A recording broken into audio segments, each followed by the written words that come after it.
You can't sleep here, old man. This isn't a shelter. It's a bus station for people who matter. The officer's voice rang out in the near-empty depot, each word sharp like the snap of a baton. His white-gloved hand hovered over his belt, fingers twitching near his taser, not out of threat, but because habit and bias had merged into reflex. He didn't lower his voice. He didn't care who heard. A man lay on the bench by Gate 12, unmoving. Dark-skinned, frail, dressed in an old coat that had long since surrendered to the cold. His boots were mismatched. His hands, blackened with time and wind, clutched a weathered canvas bag like it was the only thing left tethering him to the world. Another officer laughed from behind the counter.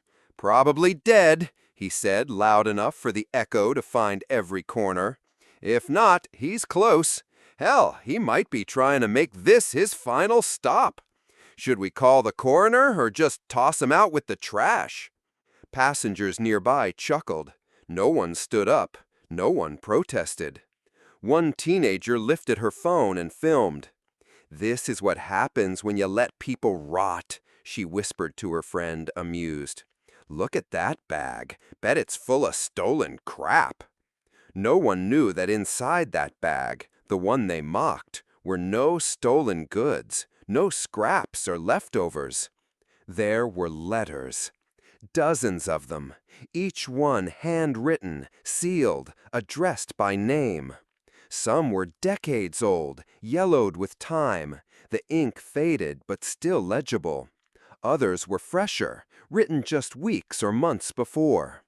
But one letter stood apart. No stamp, no return address, just a name, carefully written in block letters. To General Mason L. Hargrove. When the forensics team would later unzip that canvas bag, that letter would change everything. But that would come much later.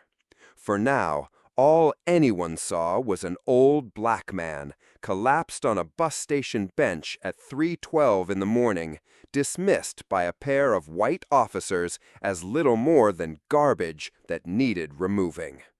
They didn't check his pulse. They didn't check his ID. They just rolled their eyes and waited for maintenance to call the coroner. 4 hours earlier. The man's name was Walter Elijah Moore, though few people had used his full name in years. Most just called him Walt, or that old guy who walks everywhere with a limp and a canvas bag. In the shelters, he was Mr. Moore, polite, quiet, always helping others fold blankets or hand out meals. He was 79 years old. He walked with a cane he carved himself. And for the last 25 years, he had been delivering something few people even knew existed anymore: closure. Walter Moore wasn't a mailman by trade, not anymore. He hadn't worn a postal uniform since 1987. But he had been delivering one final message to the families of the fallen.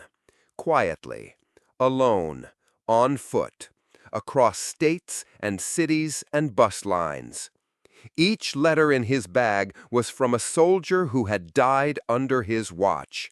Men and women he'd led into conflict, missions classified and buried, names that never made headlines. Walter had promised them, some before deployment, others with their last breath, that he would deliver it if you don't make it home. And he did, every single time. He had tracked widows through address changes, found parents in hospice, even once read a letter aloud at a gravesite because the recipient had died before he could arrive. He had one letter left. One. To General Hargrove, a man once his commander, then his subordinate, now a ghost in the ranks of the privileged, unreachable by conventional means. but 2 people saw the story and knew exactly who he was. One was a nurse at the VA clinic who'd treated Walter months ago. She made a call to someone she wasn't supposed to contact. The second was General Mason Hargrove himself, retired, revered, and very much alive. When his assistant showed him the news headline, he dropped his coffee. Not because of the picture, but because of the bag beside the body. He recognized it. It had once belonged to Delgado. The name hit him like a bullet through the ribs. Delgado, the man who saved his life in Kandahar. He stood, turned to his aide and barked, "Call the Pentagon. Get the secretary. I want that bag." The first to arrive was not the coroner. It was Lieutenant Commander Sarah Mendez from the Joint Special Operations Command. She showed up unannounced, her badge flipped once, flashing a level of clearance that turned every local cop's smirk into a silent swallow. "This is federal now," she said, her voice calm but ironclad. "Where's the bag?" The sergeant at the front desk, the same one who had laughed when the body was wheeled out, blinked like a man waking from a dream. It's at the ME's office, chain of custody." "You don't know what you have," Mendez replied, stepping past him, "but you're about to find out." She opened her phone and made one call. "Patch me through to General Hargrove, priority red." Across town, inside a glass and marble tower that overlooked the lake, General Mason Hargrove stood motionless in his office, watching the footage for the 3rd time. Not the news segment, not the security cam, but the moment his aide had found online. Some kid's social media post, a blurry phone video showing a frail old man on a bench, the bag beside him, the mocking laughter of officers, and the unmistakable moment when Walter Moore, though barely conscious, raised one hand to his chest. A salute. Barely more than a gesture, but unmistakable to anyone who had worn the uniform. General Hargrove, 4 stars, war hero, Congressional Gold Medal recipient, took a step back and sat down hard. He remembered Walter's voice now. "Let me carry the last one, sir. They deserve someone who knows what it cost." They had argued about it. Back in '91, after the mission that gutted half their team, Walter had refused to leave his post, refused to forget the letters he had taken from dying hands. And now he was dead, on a bench, alone. Hargrove picked up the phone. "I want that station locked down. I want the press barred. And I want a full honor detail at that morgue within the hour." Meanwhile, at the city morgue, the medical examiner was halfway through filing the John Doe paperwork when someone pounded on the door. It opened to reveal a man in a black suit, flanked by 2 uniformed officers with no insignias and no nameplates. "I need the effects of the deceased from Grant Street Station, immediately," the man said, not asking. "We haven't. Look, you can't just—" The officer to his left stepped forward and handed over a file. The examiner opened it. His eyes widened. Then he walked back without another word and returned with the bag. They didn't touch the body, just the bag. The man in the suit opened it with gloved hands. Inside, they found the letters, stacked neatly, sealed, alphabetized. Some were over 30 years old. But the last one, the one addressed to General Mason L. Hargrove, was on top. The agent handed it to the man in the suit, who read the name, nodded once, and whispered, "God forgive us." By noon, news had spread within military intelligence circles, not to the media, not to the public, but to people who understood what the name Walter Elijah Moore meant. And in rooms that were never listed on blueprints, with men and women whose service records were blacked out, even on classified reports, stories began to pour out. How many letters did he carry? Wait, that was him? The guy from Morocco? He pulled my dad out of a blast zone in '99. We thought he was dead. I heard he walked from Virginia to Tulsa with a broken hip just to deliver one. And through all of it, the same question kept surfacing. How did we let this happen? At 2 p.m., the bus station became a scene no one in Chicago would forget. 50 uniformed officers, not police, but soldiers, marched silently into the station. No press, no announcement, just precision, silence, and one empty casket draped in an American flag. People froze, phones came out, and when the coffin was placed at the very bench where Walter had died, the entire station, ticket clerks, travelers, security guards, fell into silence. Then General Hargrove walked in. Full dress uniform, hat under one arm, eyes like stone. He approached the bench, placed one gloved hand on the casket, and saluted. He didn't speak, didn't need to. But after the silence stretched long enough to ache, he turned to the onlookers. "I came here to retrieve a letter," he said, "but instead I found a reckoning." He reached into his coat and pulled out the unopened envelope. "This is from a man who died fulfilling a promise, a man whose name was mocked just hours ago in this very room, a man who saved lives long before some of you were even born." He held up the letter. "And you let him die alone, because he did not look like someone who mattered." The letter addressed to General Hargrove was never read aloud. Not then. The general took it home that night, sat alone in his study, and opened it with hands that had commanded thousands, but trembled now like a child opening the last words of a father. Inside was no accusation, no bitterness, just Walter's familiar, precise handwriting. A short note that said, "If this letter reaches you, I have not made it home. I hope the others made it, the ones whose names I carried.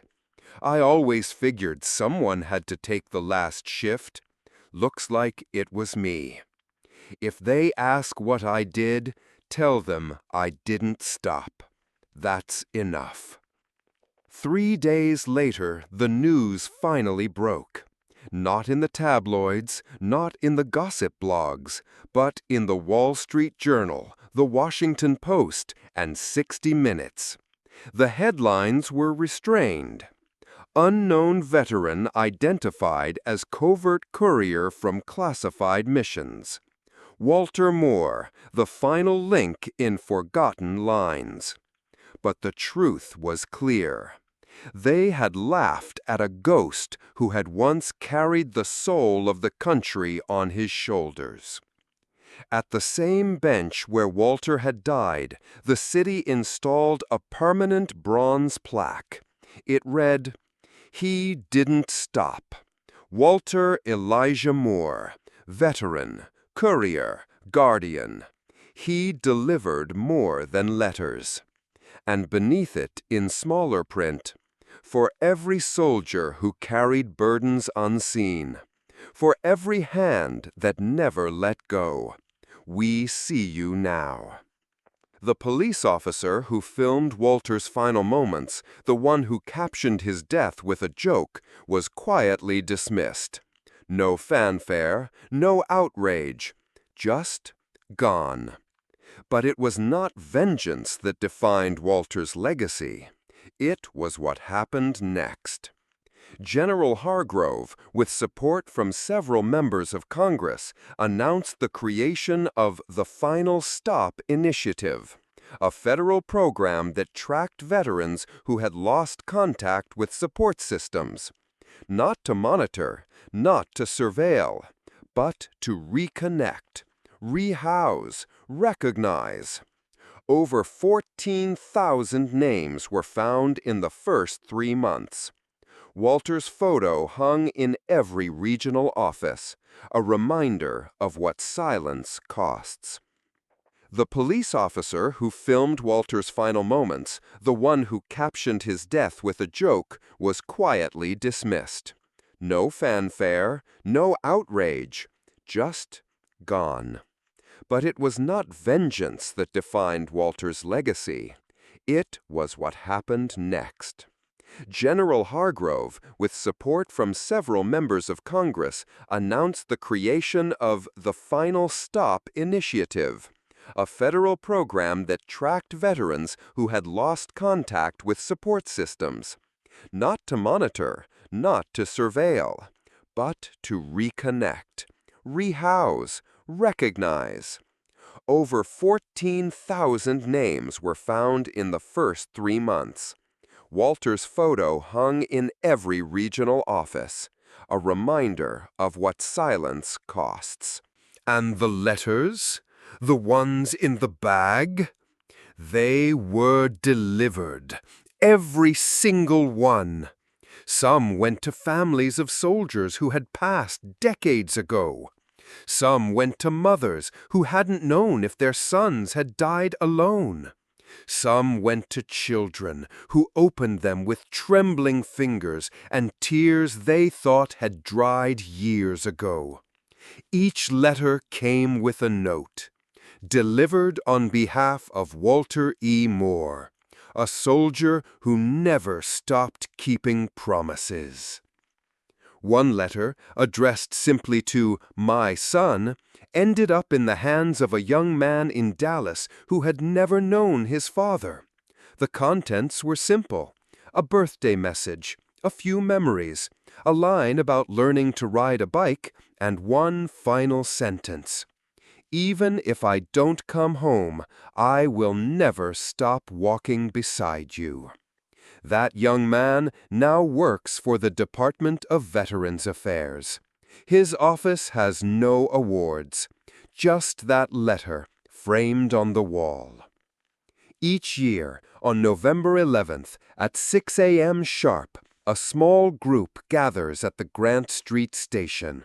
Veterans, families, children, strangers who saw the story online and never forgot it.